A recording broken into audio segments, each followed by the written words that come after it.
semuanya, sebelumnya kenalin, aku Rohman Soleh. Aku sebagai mahasiswa aktif Prodi Pendidikan Sejarah, Fakultas Ilmu Sosial, Hukum dan Ilmu Politik, Universitas Negeri Yogyakarta. Nah, di sini aku itu ada tugas proyek video liputan dari mata kuliah Sejarah Perkotaan yang diampu oleh Bapak Denny Wiratmoko MPD selaku dosen pembina matkul tersebut. Nah, di matkul tersebut ada tugas liputan video berupa yang membahas isu-isu yang ada di perkotaan. Khususnya saya ngambil studi di kota Yogyakarta. Nah, matkul tersebut itu menurut saya menarik karena itu menuntut para mahasiswa buat peka terhadap sekitarnya, terhadap apa yang terjadi di kotanya yang masih berkaitan dengan matkul tersebut. Nah, pada kesempatan kali ini saya itu sedang berada di kawasan Jalan Malioboro yang merupakan salah satu tempat wisata yang lumayan ikonik nih di Jogja sendiri. Nah, di Jalan Malioboro ini kebetulan saya berada di sini tuh pukul 3 pagi karena dimana ya, kalau di siang hari ataupun sore hari Malioboro ini sangat penuh, jadi kemungkinan saya untuk membuat video ini itu agak susah ya kalau untuk pagi atau siang hari. Jadi saya memilih pagi yang masih pagi buta banget. Nah, di sini kita bisa merasakan gimana enaknya Malioboro, gimana syah dunia Malioboro di jam-jam segini tuh. Nah, pada kesempatan kali ini tuh ada beberapa hal yang bakal saya liput mengenai masalah yang terjadi di kota Yogyakarta ini, terutama di masalah kebersihan lingkungan atau yang mungkin udah kita dengar masalah sampah. Nah, nanti kita bakal meliput semuanya, mulai dari gimana keadaan di lapangannya seperti apa, dan dampak-dampak yang ditimbulkan seperti apa, serta upaya-upaya yang telah dilakukan pemerintah itu seperti apa buat menanggulangi masalah sampah di sini. Mungkin teman-teman bisa simak aja video pembahasan yang bakal aku sampaikan. Setelah itu ya semuanya.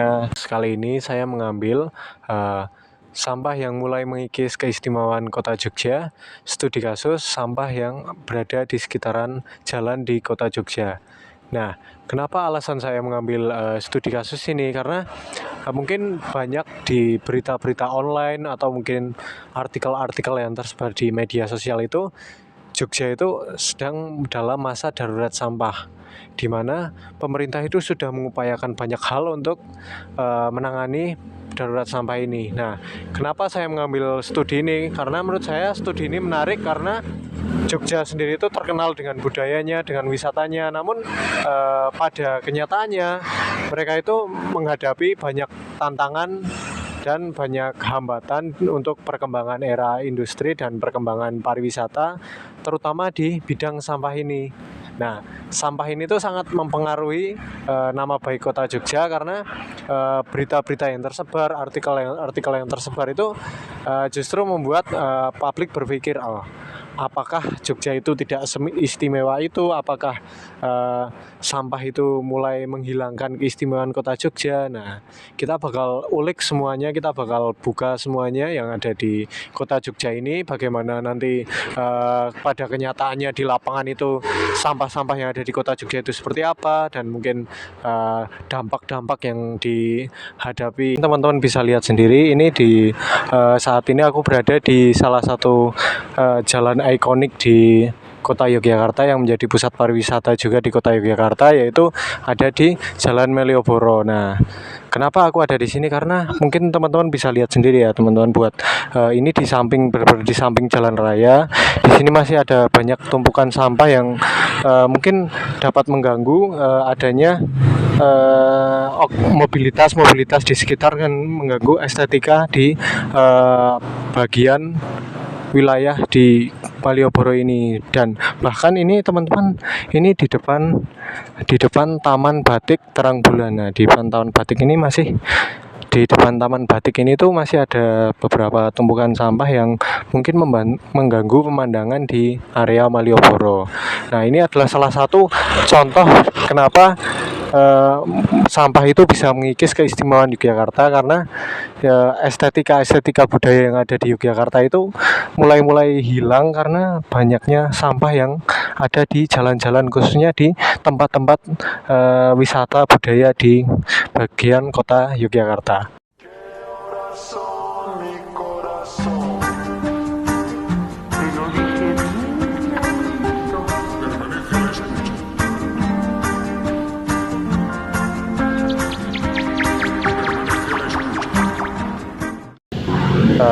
Oke teman-teman, mungkin kita tadi udah menyimak tentang, dan kita juga udah turun ke lapangan langsung mengenai tentang bagaimana dampak sampah di jalanan di Malioboro ini. Mungkin teman-teman jadi udah lihat gimana kotornya di jalan-jalan tersebut dan gimana dampak yang bakal ditimbulkan oleh hal tersebut. Nah, kita bakal mulai membahas tentang gimana upaya pemerintah dalam mengatasi darurat sampah yang ada di Jogja, khususnya di area Malioboro ini.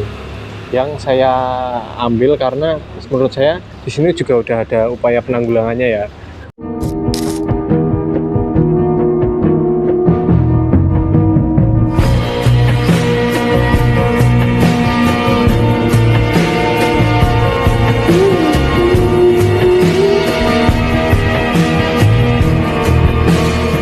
Mungkin bisa dilihat teman-teman di sini udah ada tempat sampah di sebelah kiri saya, yang merupakan salah satu mungkin wujud upaya pemerintah ya buat mengatasi hal ini.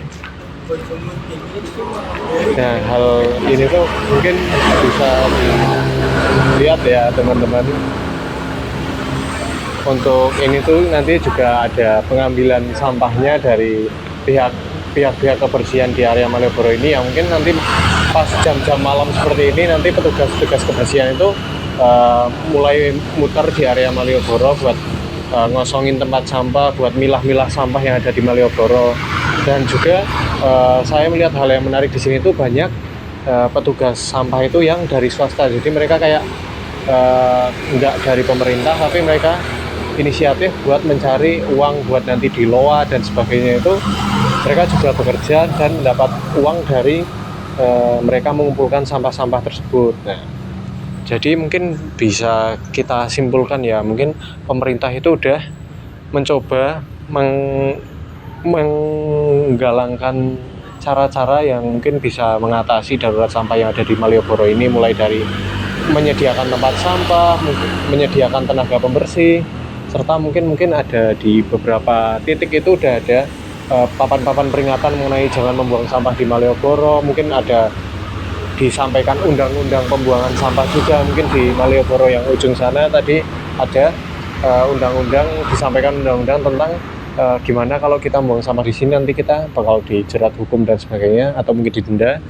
Nah, selain itu juga mungkin saya lihat di beberapa waktu tadi ada beberapa bapak-bapak yang mungkin mereka bukan dari pekerja negeri dan sebagainya, bukan dari pemerintah, tapi mereka mungkin pure warga sini yang mereka bekerja buat menghidupi kehidupan mereka itu lewat mereka memilah-milah sampah buat nanti diloa kembali. Nah, itu mungkin salah satu upaya antara mereka di bidang ekonomi atau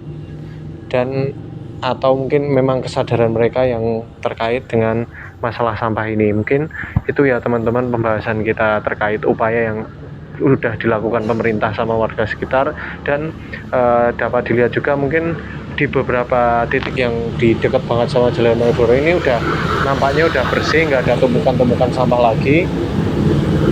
Dan dilihat juga untuk tempat pembuangan sampahnya itu paling jauh tiap 10 meter udah ada tempat pembuangan sampah, dan itu udah luar biasa banget kinerja dari pemerintah dan warga sekitar Malioboro. Mungkin itu saja kajian yang dapat saya bahas di pertemuan kita kali ini. Mungkin itu saja dari saya. Sekian, kalau ada salah kata saya mohon maaf. Terima kasih.